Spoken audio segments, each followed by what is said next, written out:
Memilih pompa ASI tentunya merupakan salah satu hal yang kadang-kadang bikin galau. Mau beli pompa ASI yang seperti apa ya? Karena kita kan nggak bisa ya nyoba pompa ASI buat pompa ASI seperti kalau misalnya kita nyoba bra atau nyoba kaos gitu. Nah, gimana sih caranya nemu pompa ASI yang tepat? Nah, yuk aku kasih tahu tips memilih pompa ASI.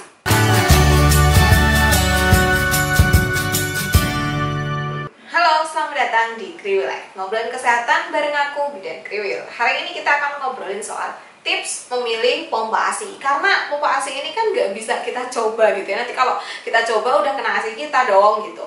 Nah, tetapi memilih pompa ASI ini memang sangat tricky karena pemilihan pompa ASI yang kurang pas itu akan bisa berpengaruh terhadap ASI yang dikeluarkan oleh payudara kita gitu. Jadi misalnya hisapannya atau corongnya itu kurang pas, maka biasanya ASI yang keluar pun akan sedikit. Makanya pernah dengar kan ada ibu yang ketika menyusui ASInya keluar, ketika di bra pakai tangan ASInya keluarnya banyak, giliran di pumping kok keluarnya cuma sedikit gitu ya.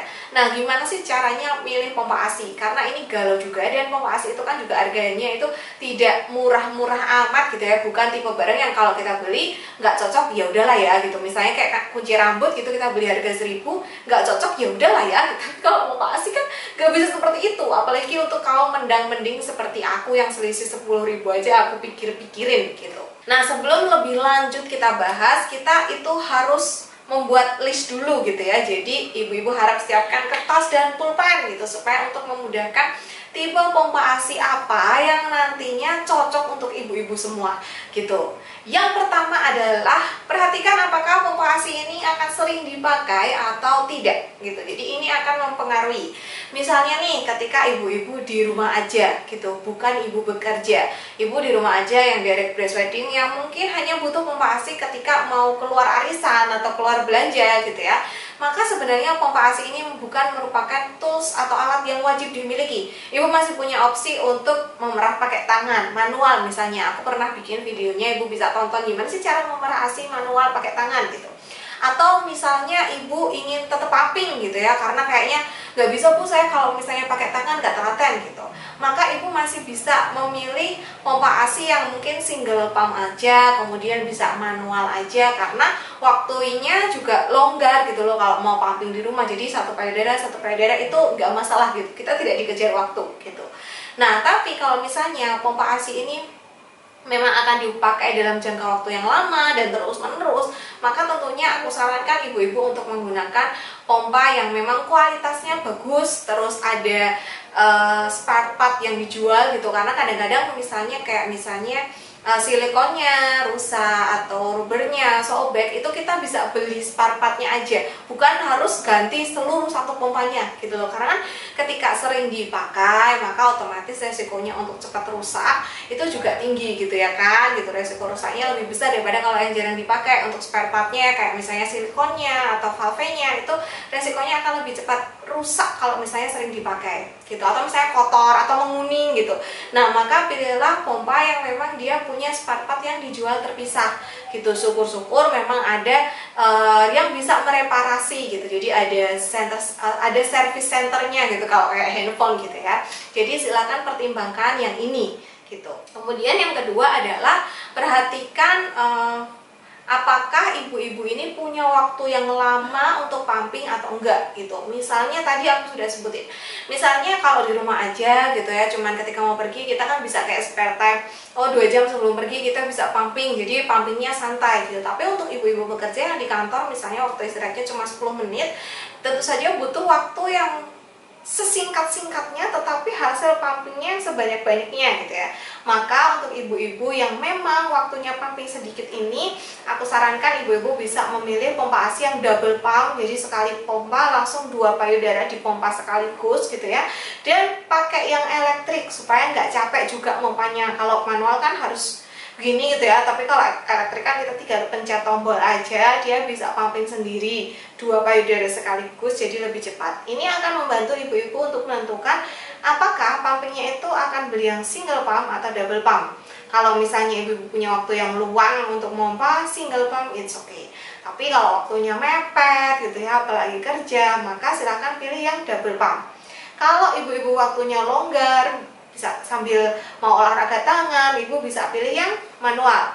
Tapi kalau misalnya ya udahlah biar cepet aja gitu, silahkan pilih yang elektrik. Nah, tadi kita udah bahas dari segi waktu penggunaan dan apakah bakal sering digunakan atau enggak gitu ya. Kemudian silahkan perhatikan corongnya gitu. Jadi biasanya produsen breast pump itu akan menulis diameter corongnya itu berapa gitu. Nah, silahkan di search gitu, dicari brand ini berapa, brand ini berapa, brand ini berapa, dan disesuaikan dengan ukuran payudara kita. Karena ingat, corong yang terlalu besar atau yang terlalu kecil itu nanti akan berpengaruh terhadap hisapan pompanya gitu. Jadi kalau misalnya kelonggaran atau terlalu erat itu kan pompaannya jadi hisapannya itu kan jadi nggak maksimal, sehingga ASI yang keluar pun jadi tidak maksimal. Tentunya pilih corongnya yang bisa ada alas silikonnya yang lembut sehingga tidak melukai payudara. Jangan sampai nanti ibu-ibu pakai breast pump malah payudaranya jadi lecet. Nah, selanjutnya adalah dari segi kepraktisan gitu ya. Sekarang itu ada breast pump yang dia hands free. Jadi tinggal kalian selipin di bra, terus dia akan memompa, tangan kalian bebas gitu ya, kalian bisa sambil beraktivitas. Nah, kalian bisa menentukan dari situ apakah kalian memang butuh yang hands free atau butuh yang memang tetap harus dipegangin, atau butuh yang satu-satu meganginnya gitu. Karena misalnya mungkin ada yang mau hands free aja supaya bisa sambil ngepel, hands free aja supaya masih bisa sambil ngetik. Nah, itu boleh aja. Jadi silahkan pilih mana gitu, mau yang bisa sambil melakukan aktivitas atau yang tidak sambil melakukan aktivitas. Kemudian pilih juga yang kira-kira itu kalau misalnya kalian bekerja, pilih yang compact dan mudah dibawa kemana-mana gitu. Karena kan ketika kita bekerja, tentu aja bawaannya udah banyak, nanti harus ditambah bawa perintilan untuk pumping gitu. Kayak ada pompa ASI, terus tasnya, kemudian cooler bagnya, kemudian apa itu, ice pack dan ice gel-nya, belum lagi botol asitnya gitu ya. Jadi usahakan kalau misalnya kalian memang bekerja, pilih yang compact, mudah dibawa kemana-mana, mudah dimasukkan ke dalam tas perlengkapan asinya gitu. Jangan sampai kita bawa yang memang dia perintilannya banyak, gede gitu ya, jangan udah males duluan bawanya gitu. Tapi kalau misalnya kalian di rumah, tentu saja jadi lebih fleksibel ya, mau yang compact, mau yang gede gitu, guys, nggak masalah karena di rumah seperti itu. Nah, kemudian pilihlah pompa ASI yang mudah dibersihkan dan disterilkan. Karena kita tahu ketika kita memerah ASI kan harus dalam kondisi yang bersih dan steril gitu. Jangan sampai ini ribet banget sih ngebersihinnya gitu, sehingga kita jadi males, akhirnya breast pumpnya jadi jarang dibersihin.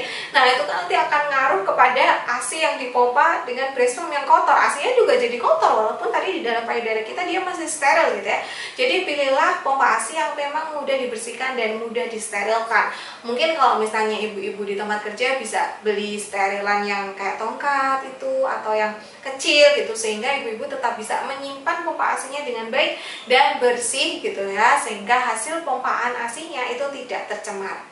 Dan yang terakhir tentu saja sesuaikan dengan budget gitu ya. Nanti ketika kita udah tahu kita bakalan pilih pompa ASI yang manual atau elektrik, kita akan pilih yang single pump atau double pump, kemudian kita akan pilih yang spare part-nya udah didapat, brand apa aja nih, itu udah kita list. Kemudian kita cari mana sih yang paling sesuai dengan budget gitu ya. Karena pada akhirnya kan kita tetap harus menyesuaikan diri dengan uang yang kita punya gitu ya. Jangan sampai kita memaksakan diri. Jadi tentu saja budget ini juga perlu diperhatikan gitu. Jadi kesimpulannya adalah ketika mau mencari breast pump, sesuaikan dengan kebutuhan kalian.